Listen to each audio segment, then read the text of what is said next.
Salve a tutti e benvenuti al podcast del Cactus. Salve cari ascoltatori, buon pomeriggio, buonasera e buonanotte, buongiorno oppure non so, fate voi.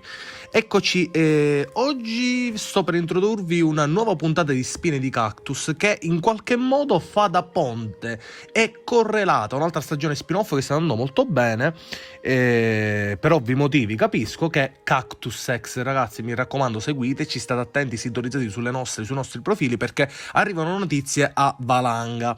Ora, perché c'è questa correlazione? Perché l'argomento di oggi, che comunque ha un'introduzione un po' più larga, si intitola Le perversioni sessuali di Adolf Hitler, il Führer. Ecco, l'altro giorno, girando un po' sul web, eccetera, eccetera, trovai appunto delle notizie su questo argomento e sono rimasto veramente interessato. Ho incominciato a spulciare e ho notato che non solo lui, ma moltissimi altri personaggi alquanto discutibili della storia dell'umanità, che hanno fatto delle cose riprovevoli, cose incredibilmente negative, hanno comunque tutti una correlazione per quanto riguarda quelle che possono essere delle singolarità sessuali, o anche delle singolarità, oppure, se posso dire ancora più dettagliatamente, delle problematiche sessuali. Ed è molto interessante come vi è questa associazione tra questi personaggi altamente negativi nella storia dell'umanità, nella maggior parte, o comunque personaggi che hanno veramente creato scompiglio nella storia moderna e non, abbiano comunque in comune delle problematiche da un punto di vista sessuale. E andiamo subito alla puntata perché, come sapete, deve durare dai 10 ai 12 minuti, quindi deve essere veramente veloce. Ecco, una delle notizie che mi ha immediatamente colpito recitava: la notizia del micropene di Hitler ha fatto il giro del mondo. Allora, intanto, ragazzi, che cosa intendiamo noi per micropene? Si parla di un pene che in erezione non superi i 4-5 centimetri. Ok? Questo è il concetto di micropene, che comunque di cui parleremo e sviscereremo all'interno della sezione Cactus Sex. Ma andiamo subito a vedere tutti questi personaggi storici che cosa avevano in comune, per poi, diciamo, avvicinarci più dettagliatamente ad Adolf Hitler. Ecco. Allora, mi aiuto appunto, avrò in aiuto appunto questo articolo dove appunto si parla di queste perversioni sessuali del Führer, che era solito appunto chiamare queste attrici in casa, e successivamente lui si inginocchiava e si faceva prendere a calci. Questa è l'introduzione di questo articolo, ma ora, prima di spostarci sul Führer, voglio raccontarvi alcune perversioni sessuali, alcune particolarità sotto questo punto di vista di altri personaggi. Andiamo con Napoleone, ragazzi. Napoleone stava ovviamente con prostitute, eccetera, eccetera, e ci vollero circa 4 tentativi prima che perdesse la verginità. Pare che l'imperatore preferisse accoppiarsi con la moglie Josephine quando lei non si lavava da almeno 3 giorni. Questo va a braccetto con quello che è il cliché francese. Ecco, un po' di goliardia, ovviamente stiamo scherzando, ma comunque che schifo. Saddam Hussein aveva 3 mogli e 5 amanti, perciò ricorreva al Viagra. Vabbè, qua niente di strano. La cosa particolare è che amava indossare cappelli da cowboy e guardare i video dei nemici uccisi. Mamma mia, mamma mia. Mao Zedong invece era noto per la mancanza di igiene, che vuoi che sia, non usava sapone, aveva contratti pidocchi e malattie sessualmente trasmissibili, andò a letto con migliaia di donne. Ecco, vabbè, anche qui diciamo niente di particolare, insomma, fituso e andava con un sacco di donne. L'insaziabile Benito Mussolini descrisse la monogamia come inconcepibile e disse: prenderei 3 o 4 donne a sera. Sì, secondo me qui c'è un pochettino di autocelebrazione. Gli esperti stimano abbia dormito con più di 5.000 donne. Vabbè, irrilevante. Fidel Castro lo supera di molto, avendo raggiunto 35.000 donne. Ecco. Pare che il rivoluzionario cubano abbia fatto sesso con almeno 2 donne al giorno per 40 anni. Mi sembra un po' esagerato. Di Nerone si dice di tutto. Ebbe varie mogli e sposò un ragazzo dopo averlo fatto castrare per preservare la sua giovinezza. Si pensa che abbia avuto una relazione incestuosa con la madre. Mamma. E quindi, dopo lo schifo di Nerone, io direi di andare direttamente a concentrarsi su quello che è l'argomento principale, il lato nascosto del Führer. Allora, sostanzialmente tutto quando uscì, quando appunto, un attimo che lo trovo, perché praticamente, ecco qui, un uomo dalla doppia personalità, omosessuale ed eterosessuale, un pervertito, un sadomachista, una vita sessuale disastrosa. Quindi questo argomento vuole porre vuole valutare quella che può essere la correlazione tra una soddisfazione, un mancato appagamento sessuale con quelli che possono essere stati tutti quegli istinti genocidi, quegli istinti appunto, quegli istinti genocidi, quello che è successo, quel tragico evento che conosciamo tutti, e quindi si cerca di creare una correlazione tra quello che possa essere appunto una un mancato appagamento sessuale con appunto questa sua follia innata. E si parla di questo, lato intimo del Führer, il suo detto stampa, nome incredibile, finito nel 1930. Allora, praticamente ci fu un suo detto stampa che nel 1937 finì in un carcere canadese, ok, dopo aver abbandonato la Germania. Successivamente, appunto, questo detto stampa appunto raccontò queste rivelazioni che sono state messe nero su bianco in una relazione di 68 pagine, ragazzi, incredibile. Vediamo che cosa faceva questo simpaticissimo signore.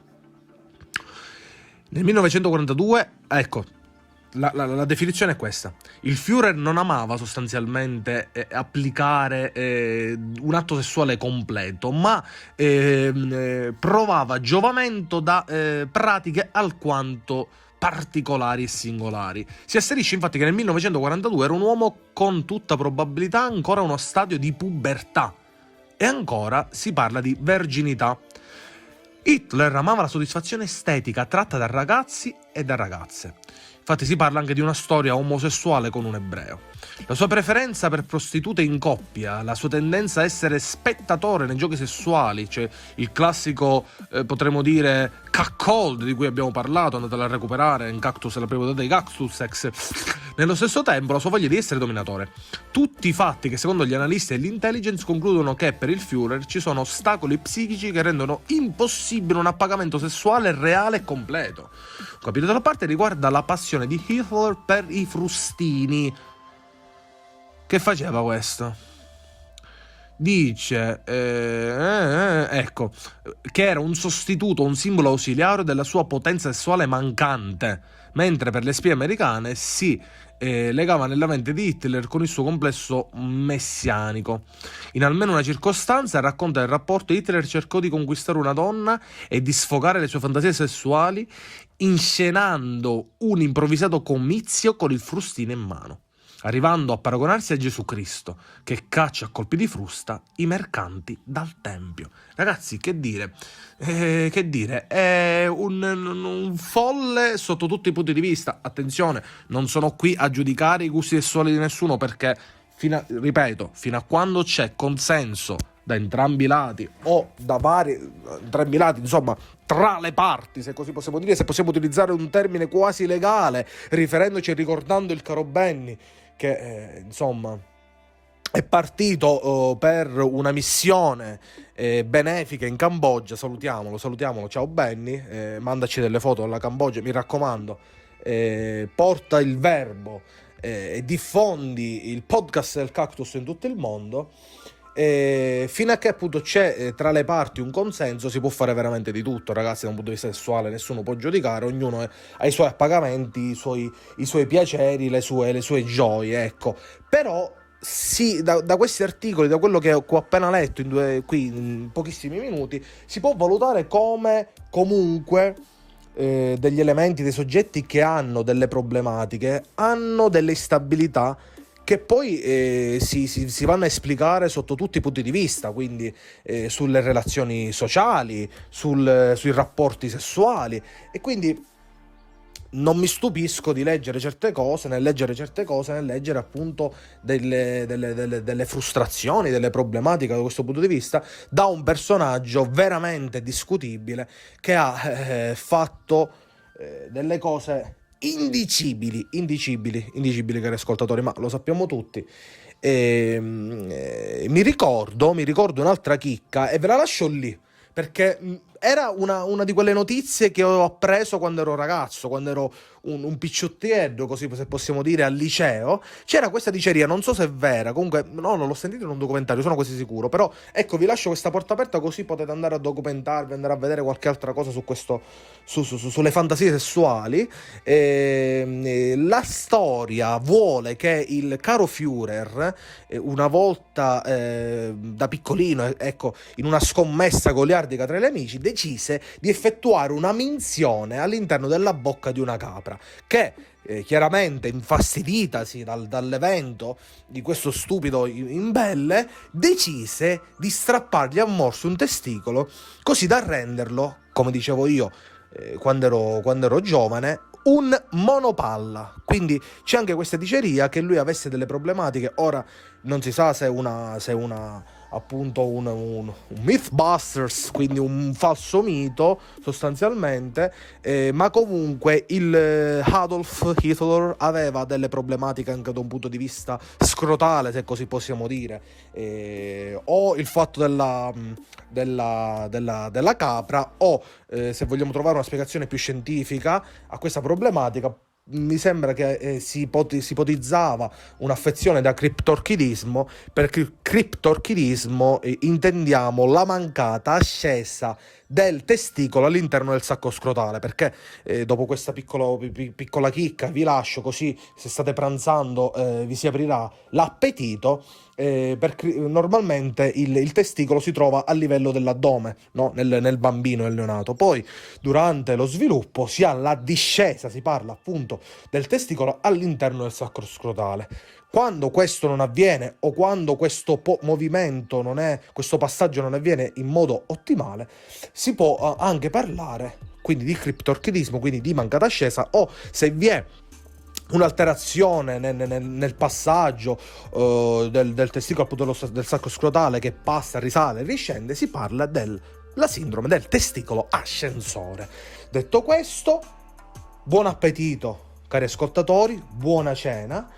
Spero che abbiate ascoltato questa puntata lontana dai pasti, perché capisco che possa avvenire una chiusura della fame, dell'appetito. Vi saluto, un bacio a tutti, salutiamo a Benny dalla Cambogia. Ciao Benny, mi raccomando, fatti sentire, vi voglio bene, seguite sempre il podcast del Cactus. Questa ve la potete sparare, questa chicca delle fantasie sessuali del Führer. Vi dico quando ve la sparate, ecco, uscite, sono riaperti i bar, andate, bevete responsabilmente qualche drink, così vi mettete un pochettino su di giri, e poi vi avvicinate al vostro amico un po' più burlone, o alla ragazza o al ragazzo che vi interessa, vi sparate questa chicca e sicuramente farete bella figura. Un saluto, ciao belli!